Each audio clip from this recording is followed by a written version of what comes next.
Likes com का trailer drop करके WB वालों ने ब्राजीलियन कॉमिक कॉन में सबसे पहले पूरा का पूरा ट्रेलर शुरू होता है एक साइस्मोग्राफ से। साइस्मोग्राफ वो चीजें होती है जो अर्थक्वेक को मॉनिटर करती है। तो हम एक साइस्मोग्राफ को देखते हैं जो पहले तो कोई भी रीडिंग को शो नहीं करता, लेकिन ग्रेजुअली उसका कांटा धीरे धीरे करके तेजी से मूव करने लगता है। उसका रीजन भी हमें आगे पता चल जाता है और वो होता है पिरामिड्स के आगे एक बड़ा सा हाथ निकलना। जब इसको आगे देखना शुरू किया तो ये जो लोहे का हाथ था इसके पीछे का रीजन भी हमको समझ में आ गया। उसके बाद हमें काफी इंटरेस्टिंग शॉट देखने को मिलता है और वो एक बीच का शॉट है जहां पर एक सेमी सर्कल से बना हुआ है। ये मैन मेड सेमी सर्कल है जहां पर हमको 5 टावर्स देखने को मिलते हैं और उन 5 टावर्स के बीच में हेलीकॉप्टर वगैरह उड़ते हुए जा रहे हैं। और जहां तक मुझे लगता है तो हो सकता है कि मोनार्क वालों की फैसिलिटी हो जहां पर इन लोगों ने एक काइजू या फिर किसी एक मॉन्स्टर को पकड़ के रखा हुआ है। बस अगर आप क्लोजली नोटिस करोगे तो ये सेमी सर्कल नेचुरली मेड तो नहीं है, या तो इसको इंसान ने बनाया है या फिर किसी मॉन्स्टर ने। और इस पूरी फैसिलिटी को देखकर ये भी समझ में आ रहा है कि मॉन्स्टर को पकड़ के रखने के लिए ही बनाई गई है, क्योंकि यहाँ पर ऐसे 5-6 चार्ज टाइप की चीजें भी प्लेस करी गई हैं कि मॉन्स्टर अगर भागने की कोशिश करेगा तो उनको ड्रॉप कर दिया जाएगा। और सी मॉन्स्टर को लेकर मेरी कुछ थ्योरीज है, अरे कौन है क्या है इस पे किसी और वीडियो में बात करेंगे, लेकिन हो सकता है कि वो चीज हो। लेकिन फिर इसके बाद का शॉट काफी इंटरेस्टिंग है क्योंकि हमको हॉलो अर्थ के पहले शॉट दिखाए जाते हैं। ये वाला शॉट देखने में काफी मजेदार था। मुझे इसको देखकर पहले लगा कि ये जो ग्रीन कलर की बीम्स है ये शायद बीम्स ऑफ लाइट है, शायद हमारे अर्थ वालों ने आर्टिफिशियली क्रिएट करी हुई है, मतलब ऐसे ड्रिल करके होल बना लिए हैं जो हम लोगों ने फर्स्ट पार्ट में भी देखे थे। तो उसके थ्रू ये हॉलो अर्थ से कम्युनिकेट कर रहे हैं उनके रिसोर्सेज खींचने के लिए। लेकिन जब हम लास्ट वाला शॉट देखते हैं जिसमें गॉडजिला और कॉन्ग एक साथ दौड़ रहे हैं तो वहां पर हमको क्लियर हो जाता है कि ये एक्चुअली रेज ऑफ लाइट नहीं है बल्कि शाइनी क्रिस्टल्स है। इसके बाद हमें हमारी पिक्चर का हीरो कॉन्ग दौड़ता हुआ नजर आता है और इसके पीछे एक एयरक्राफ्ट भी है।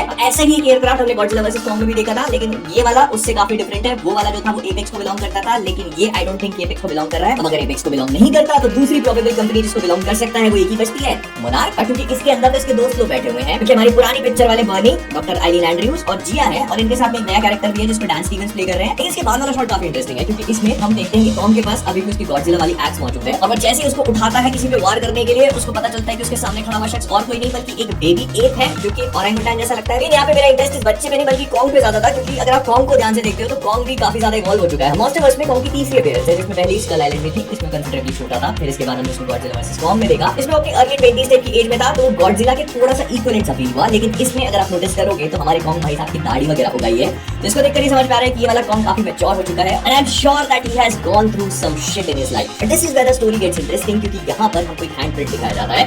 ये वैसे ही हैंडप्रिंट है जो अभी तक हम कॉन्ग से रिलेट करते आए हैं। सबसे पहले हमने स्कल आइलैंड में देखा था जो कॉन्ग और उसके पेरेंट्स को रिजेंबल कर रहा था। इसके बाद हमने गॉडजिला वर्सेस कॉन्ग में भी देखा था हॉलो अर्थ में, जिससे कॉन्ग अपने आप को रिलेट करता है और वो हॉलो अर्थ के दरवाजों को खोलता है। और एक बार फिर से हम हॉलो अर्थ में ही इस वाले प्रिंट को देखते हैं जिसको देखकर डॉक्टर एंड्रयूज कहती है कि नहीं ये कॉन्ग का नहीं है, वो डायन को बिलोंग करती है। इसके बाद हम और भी इंटरेस्टिंग शॉट देखते हैं जहां पर कॉन्ग एक खाई में जंप कर रहा है, अपने एक्ट को यूज करता है वो एज लेवरेज। और जैसे वो जंप करता है तो यहाँ पर बिल्कुल अंधेरा है लेकिन कई सारे क्रिस्टल्स हैं जो ग्लो कर रहे हैं। लेकिन ये इंटरेस्टिंग चीज नहीं है। सबसे इंटरेस्टिंग चीज ये कि अगर आप नोटिस करोगे तो उसकी जो एक्स है वो भी ग्लो कर रही है। और हम सब लोग जानते हैं कि कॉन्ग की एक्स तब ग्लो करती है जब गॉडजिला या फिर हॉलो अर्थ उसको चार्ज करे। इस पूरे सिनेरियो में गॉडजिला और उसके एटॉमिक ब्रेथ तो कहीं पर भी नजर नहीं आ रहे। मे बी जो क्रिस्टल्स हैं ये हॉलो अर्थ की एनर्जी सिग्नेचर्स में बहुत ही ज्यादा हेवीली लोडेड है और इसी वजह से कॉन्ग की एक्स जो है वो ग्लो कर रही है। एंड जहां तक मुझे लगता है तो इनका कुछ ना कुछ सिग्निफिकेंस जरूर होगा इस मूवी में।